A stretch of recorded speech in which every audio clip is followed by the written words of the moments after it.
저희 청년부에서 하는 인사가 있는데요. 요즘에 좀 이렇게 30대 이상 청년들이 하지 마라 제발 이래가지고 잘 못하고 있는 인사가 있는데 오늘 한번 해보겠습니다.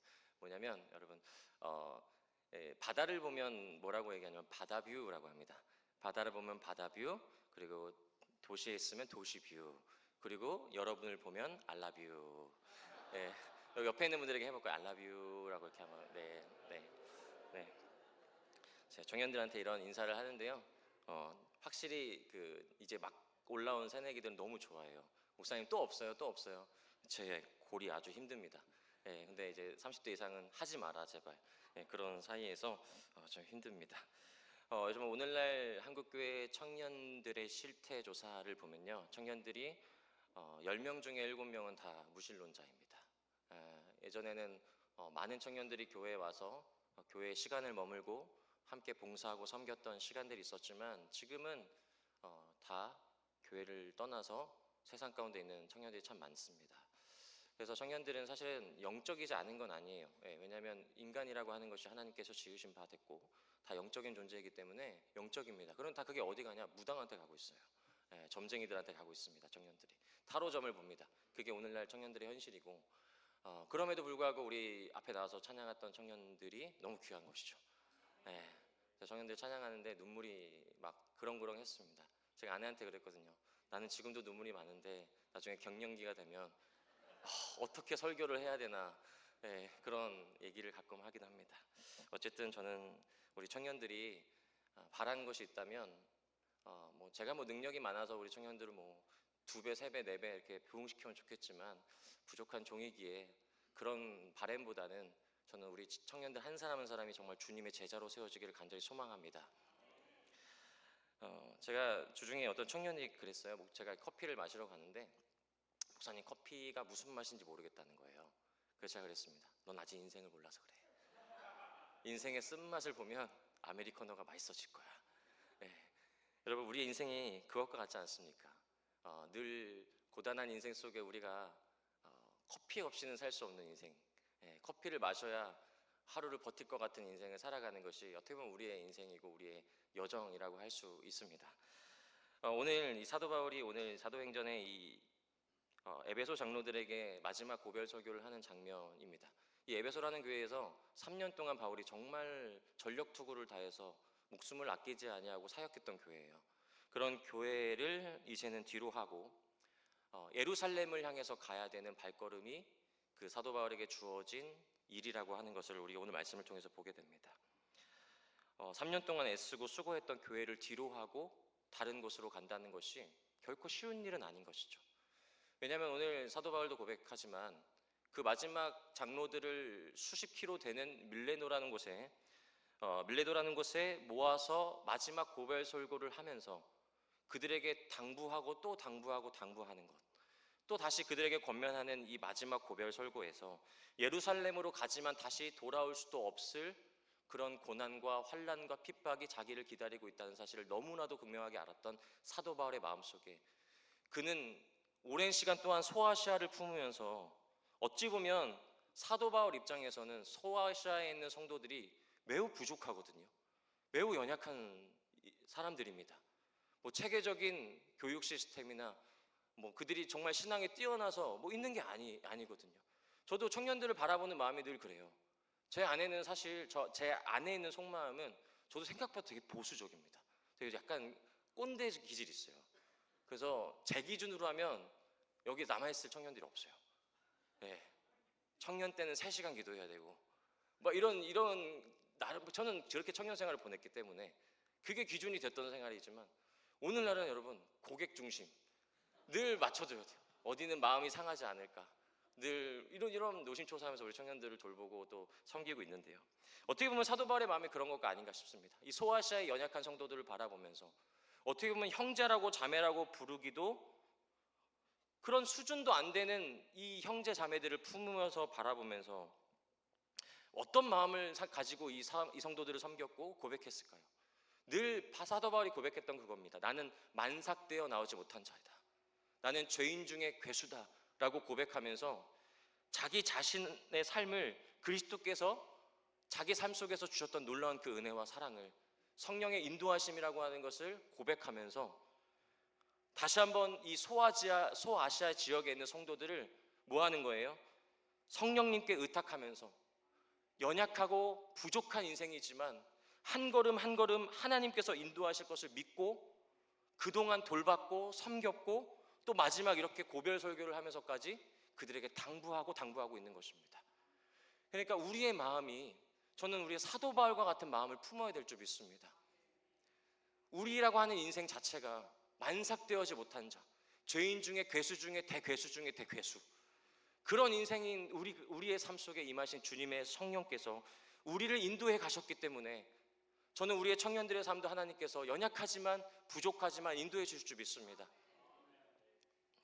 여러분, 사도 바울의 사역에는요 엄청난 기적과 역사가 있었어요. 여러분, 사도 바울이 그 썼던 손수건 대기만 하면 놀라운 일이 일어나는 거예요. 여러분, 그런 일 있으면 얼마나 좋겠습니까? 저도 가끔씩 그래요. 그런 일 있으면 청년들에게 기적 한번 보여주고 내 말 안 따르면 죽어? 이러면 청년들이 얼마나 말 잘 들었겠습니까? 근데 그렇게 안 되잖아요. 근데 그런 게 중요한 게 아니잖아요, 여러분. 뭐 기적을 바라는 것, 뭔가 하는 것보다 더 중요한 것은 사도 바울의 역사 속에 기적과 어마어마한 성령의 역사와 능력이 있었지만 무엇이 있었다는 거예요? 고난과 핍박이 있었다는 거예요. 어려움과 아픔과 역경이 가는 곳마다 있었다는 거예요. 그러니까 사도 바울은 오늘 말씀을 통해 뭐라고 고백합니까? 19절에 곧 모든 겸손과 눈물이며 유대인들의 간계로 말미암아 당한 시험을 참고라고 되어 있습니다. 가는 곳마다 유대인들의 시험과 그들의 고발과 그들이 죽으려고 하는 자들을 통해서 도망 다녔던 신세를 살아갔던 이 사도 바울의 여정 속에 여러분 얼마나 힘들었을지, 근데 그런 자기의 힘듦과 아픔과 고난을 마주하면서도 그가 가야 되는 곳은 어디죠? 예루살렘이었다는 거예요. 그런데 예루살렘을 가는데 급히 가야 하기 때문에 사랑하는 교회였던 에베소에 들르지 못하고 밀레도에서 모여서 고별 설교를 했던 것입니다. 지금 예루살렘은 극심한 어려움을 당하고 있는 거예요. 안팎의 어려움을 당하면서 성도들의 믿음이 위축되기 시작한 거예요. 여러분, 우리가 고난을 당하면 그렇지 않습니까? 고난을 당하면 어떻게 좀 넓어지고 그 고난을 통해서 좀 깊어지고 해야 되는데 우리라고 하는 사람은 위축된단 말이에요. 저도 그럴 때가 있습니다. 어떨 때는 돈이 풍성하게 들어올 때가 있어요. 네. 그런데 때로는 1,000원 한 장 쓰기도 힘들 때가 있어요. 근데 그거에 따라 제 스탠스가 달라질 때도 있어요. 돈이 좀 넉넉하면 뭐 다이소를 가든, 제 최고의 시장은 다이소입니다. 다이소 가면 마음껏 사. 자녀한테 해볼 수 있는 게 그거밖에 없어. 마음껏 사. 끽해봐야 5,000원 아니겠습니까? 마음껏 사라. 사고 싶은 거 사라. 그럼 애들이 뭐 1,000원, 2,000원짜리 구걸러 옵니다. 그래, 다 사라, 다 사. 근데 돈이 없을 때는 다이소에 가서도 이거는 성도님들의 피와 땀이다. 아껴 써라 얘들아. 이러면서 완급 조절을 늘 하거든요. 그러니까 우리의 삶이라는 게 고난과 어려움을 만나면 위축될 수밖에 없는 거예요. 예루살렘 교회를 향하여 사랑했던 바울은 그렇게 열심으로 세웠던 교회가 위축됐다는 소식을 듣고 한 걸음에 그곳을 향해서, 특별히 오순절이라고 하는 예루살렘 교회가 세워졌던 그 날에 가서, 창립 기념일에 가서 다시 그들의 믿음을 건면하고 도전하고, 너희들이 지금 안팎으로 힘들고 어렵지만, 너희들의 인생 속의 고난 때문에 위축되지만 걱정하지 마라. 성령께서도 여전히 역사하고 계시다. 그 문제 속에 성령께서 함께 하시고 동행하시며, 성령께서는 모든 계획과 섭리와 뜻을 가지고 우리를 움직여 가시는 분이다 라고 예루살렘 교회에 그것을 전하러 가는 여정이었던 것이죠. 여러분, 오늘 우리의 일상이 어찌 보면 그런 고백이 나올 수밖에 없는 일상일지 모르겠습니다. 저와 여러분의 삶이라고 하는 것이 늘 좋은 일과 평안하고 감사하고 기쁜 일만 있는 게 아니라 힘들고 괴롭고, 어떻게 보면 그 일상 속에서 도대체 이렇게 열심히 하는 섬김이 무슨 의미가 있나, 이렇게 열심히 살아가는 삶이 뭔 수고가 있나 라고 생각되어지는 순간이 반드시 온다는 거예요. 그러나 그럼에도 불구하고 우리의 삶이 의미 없지 않은 이유는 그 삶 속에서도 하나님께서 함께 하심이라는 것. 하나님이 여전히 우리의 삶에 역사하시고 나를 부르신 하나님의 뜻이 무엇인지는 다 알 수 없지만 하나님은 지금도 그 뜻을 이루어 가시기 위해 우리 가운데 함께 하시고 우리를 기다려 주시고 우리를 하나님의 사람으로 빚어가고 계시다는 거예요. 그러기에 우리는 어떤 인식을 가지고 살아가야 됐습니까? 하나님의 뜻이 여기 있다. 오늘 내 일상, 누구도 쳐다보지 않고 누구도 의미 없다고 얘기하는 그 일상 속에, 나조차도 뒤돌아서고 싶은 그 일상 속에 하나님께서 어떻게 하시죠? 바로 하나님이 받으시는 예배의 자리라는 거예요. 하나님이 임재하시는 자리라는 거예요. 그 인식과 고백을 가지고 오늘 우리가 또 한 번 최선을 다해 발걸음을 옮기는 겁니다. 하나님 안 되겠습니다. 그런데 하나님 믿고 한번 가보겠습니다. 하나님 도전해 보겠습니다. 살아보겠습니다. 그렇게 나아갈 때 그 역사 속에 하나님의 놀라운 일들이 이루어지는 것을 저는 확신합니다. 여러분, 사도 바울에게 사람들은 얘기하는 거예요. 예루살렘으로 가야 된다. 그 사람들이 그랬죠. 왜 예루살렘으로 가야 합니까? 뻔히 고난받을 거 아는데, 뻔히 힘들 거 아는데, 뻔히 절망할 거 아는데 왜 가십니까? 왜 그런 바보 같은 선택을 하십니까? 도대체 왜 가야 됩니까? 라고 두로의 제자들이나 가이사라에 있는 사람들이 그렇게 끊임없이 사도 바울에게 권면을 했던 거죠. 가지 마십시오. 하나님의 뜻은 가지 않는 것 같습니다. 라고 끊임없이 얘기를 했던 것이죠. 그러나 사도 바울은 어떻게 하죠? 그렇게 얘기하는 거예요. 사도 바울은 누구보다 더 이성적이고 논리적인 사람입니다. 나는 지금 누구보다 이성적이고 논리적이다. 내가 바보여서, 내가 핍박받을 것을 몰라서 가는 것이 아니다. 고난받고 핍박받는다. 그런다. 내가 왜 이러한 결정을 할 수밖에 없었는지를 너희들에게 얘기해주고 싶다. 무엇이죠? 그 이유와 목적이 무엇이죠? 내 안에 성령이 계시는데 성령께서 나를 이끌고 계시다. 그런데 내가 어떻게 이곳에서 잠잠히 편하게 내가 생활할 수 있겠냐? 그것이 사도 바울의 도전이고 고백이었다는 것입니다. 여러분 지금 누구의 인도하심을 받고 있습니까?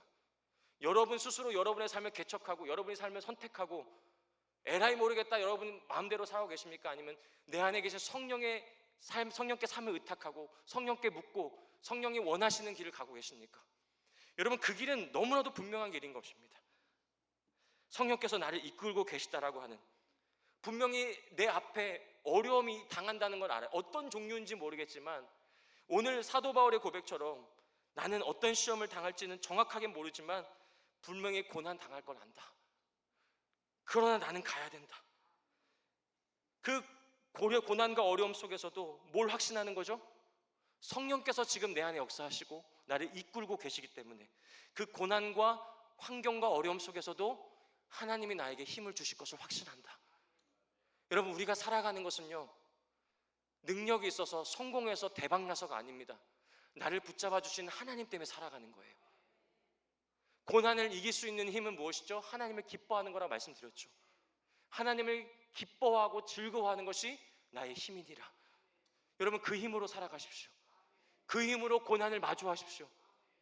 그러면 성령께서 반드시 함께 하실 거예요. 그러면서 사도 바울이 24절에 이렇게 고백합니다. 내가 달려갈 길과 주 예수께 받은 사명 곧 하나님의 은혜의 복음을 증언하는 일을 마치려 하면은 나의 생명조차 조금도 귀한 것으로 여기지 아니하노라. 여러분 바울 정도 했으면 그만해도 되지 않습니까? 바울 정도 했으면 좀 내려놔도 되잖아요. 야 바울아 고생했다. 야 내가 봐도 너 더 하면 안 되겠다. 좀 쉬어라. 안락하게 좀 편안한 생활하고 내가 너를 위해서 정말 기가 막히게 펜트하우스 준비했으니까 거기서 호화롭게 살아. 괜찮아. 너한테 천국 100% 보장해줄게.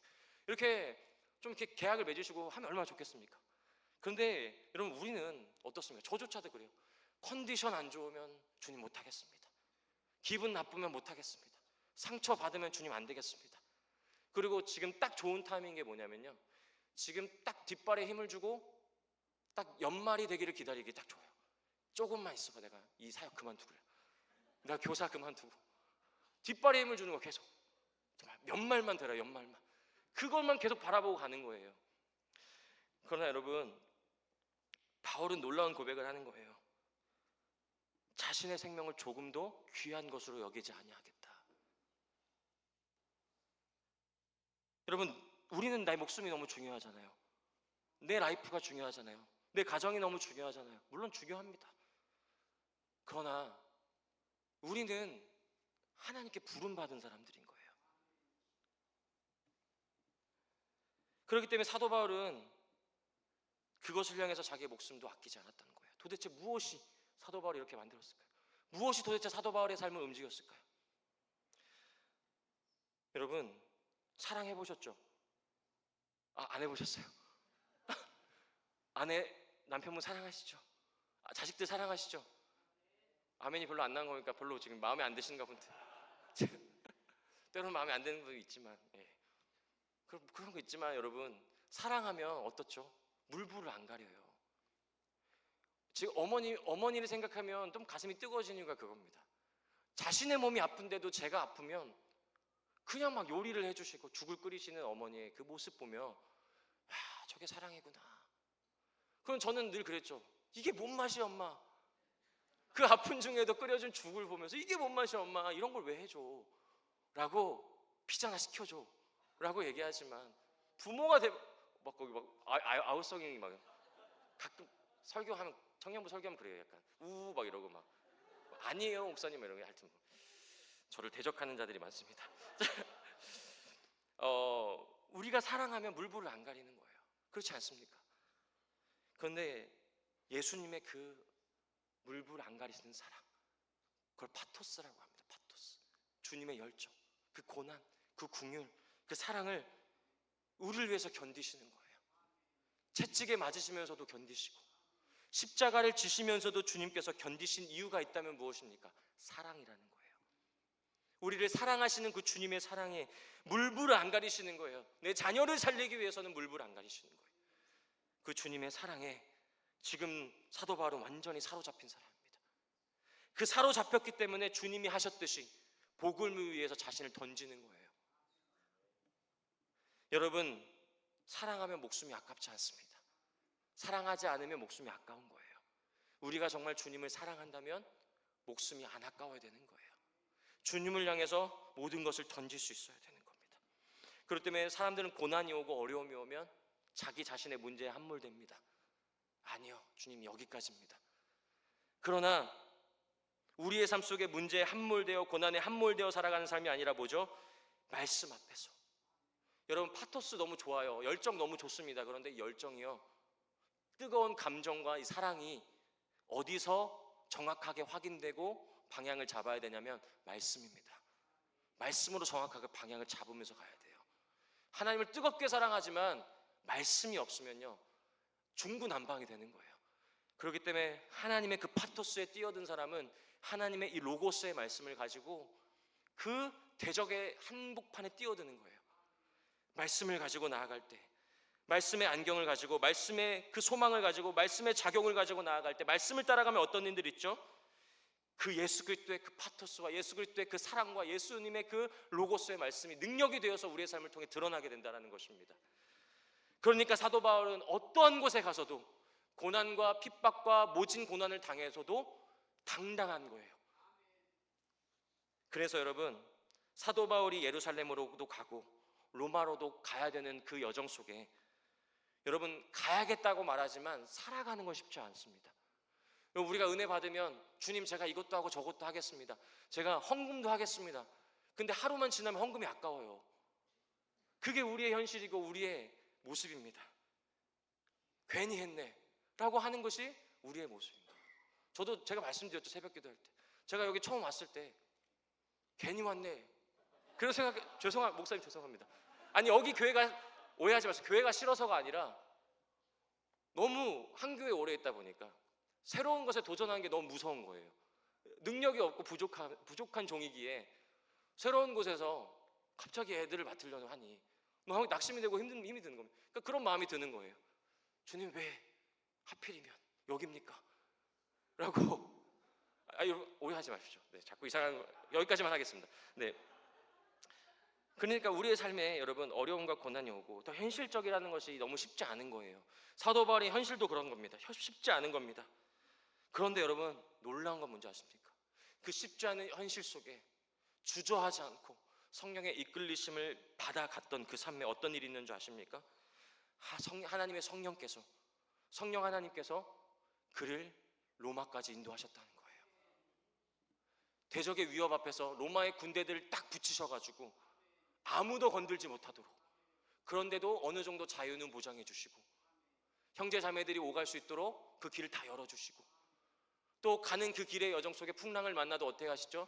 그곳에서도 복음을 전하게 하시고, 로마 가운데 가서 아그리빠 왕을 만나서 아그리빠 왕이 그러죠. 야, 제 사도 바울 정말 똑똑했던 놈인데 완전히 바보가 됐구나, 완전 미쳤구나라고 얘기하는 그 아그리빠 왕 앞에서 뭐라고 얘기합니까? 내가 이 착고에 차여있는 이 두 손, 이거 외에는 당신도 나와 같이 되기를 원하나이다. 어떻게 그런 말을 할 수 있습니까? 죄인의 신분으로 왔던 그가 황제 앞에서 어떻게 그런 말을 할 수 있습니까? 여러분, 이거는 이성으로 되는 게 아니에요. 여러분, 당시에 이 로마를 지배하고 있던 철학이 뭐냐면 스토아 철학입니다. 스토아 철학은 뭐냐면 이성이 감정을 통제할 수 있다라고 여기는 거예요. 그러니까 굉장히 이성적인 거예요. 그래서 여러분 막 교회 와서 울고 이런 거 이해 못해요. 야, 감정 하나 통제 못해?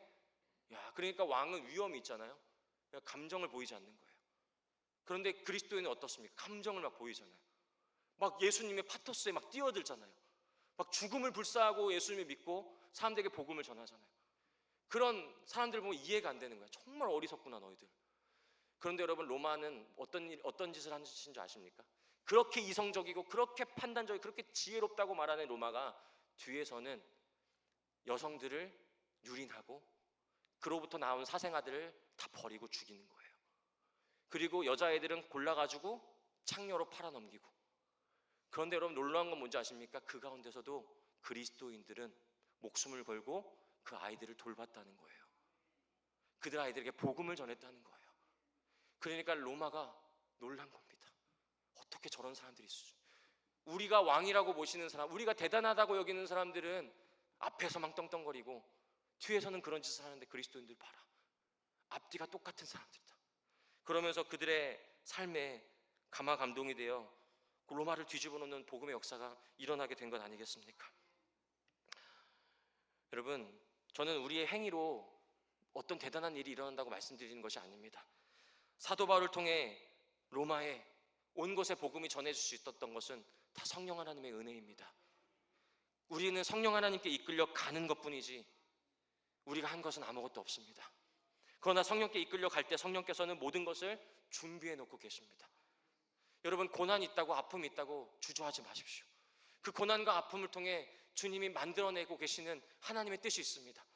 그 가운데 순적하게 성령께서 인도해 가시고 그 뜻 가운데 분명한 하나님의 의도가 있음을 우리에게 말씀해 주고 있습니다.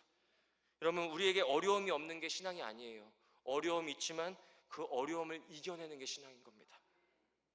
그렇기 때문에 그리스도인의 삶이라는 것은 아무 문제가 없고 할렐루야, 난 성령 충만해, 너무 좋아, 이게 아니라는 거예요.